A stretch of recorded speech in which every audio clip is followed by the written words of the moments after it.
एक बघा, या विषयावरती मी काही उत्तर देणार नाही.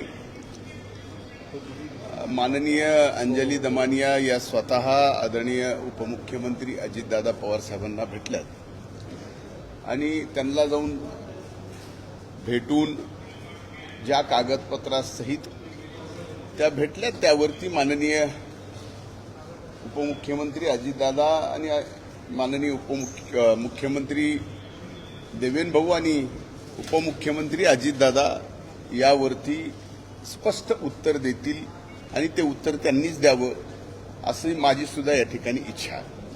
मुद्दा क्रमांक 2 की तुम्ही ज्या राखेच्या संदर्भात 2006चा सुप्रीम कोर्टाचा GR जर पाहिला, थर्मल पॉवर स्टेशनची राख म्हणजे प्रत्येक थर्मल पॉवर स्टेशननी केलेला तो कचरा आहे आणि तो कचरा थर्मल पॉवर स्टेशननी स्वतः पैसे खर्च करून उचलला गेलाच पाहिजे, हा सुप्रीम कोर्टाचा निर्णय आहे. आणि अशा निर्णयाच्या बाबतीत हे डायरेक्ट सरकारशी संलग्न नाही, महानिर्मिती एक वेगळं मंडळ आहे. त्यामुळं मूलतः याच्याशी प्रॉफिट ऑफ बेनिफिटचा बिझनेस विषय कुठे येत नाही. पलीकडे आणखीन काय विचारायचं?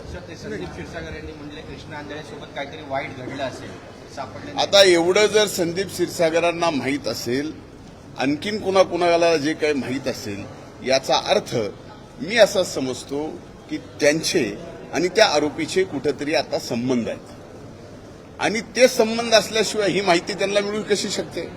जी माहिती त्या कृष्णाला काय झालंय काय नाही झालंय याची पोलिसांना माहिती नाही, आम्हाला माहित नाही, म्हणजे तुमचे एवढे मायक्रो कॅमेरे त्याला माहिती नाही, तर त्याला कशी माहिती असू शकते? याचा अर्थ त्यांचा कुठंतरी संबंध आहे आणि त्या संबंधातून अशा पद्धतीच्या बातम्या पेरायच्या. आपल्याला ती बातमी मिळते आणि सध्या गेली 1 महिना सव्वा महिना बीड पलीकडे दुसरं काहीही आपल्या माध्यमावर चालू नाहीये. म्हणून माझी आपल्याला हात जोडून कळकळीची विनंती आहे, या माध्यमांच्या बाबतीमध्ये संबंध बीड जिल्ह्यामध्ये लोकशाहीचा 4था स्तंभ म्हणून जो मान आदर, जो रुतबा आजही आहे, ते कुठंतरी हळूहळू कमी होत चाललं आहे. एक मला पूर्ण बोलू द्या आता.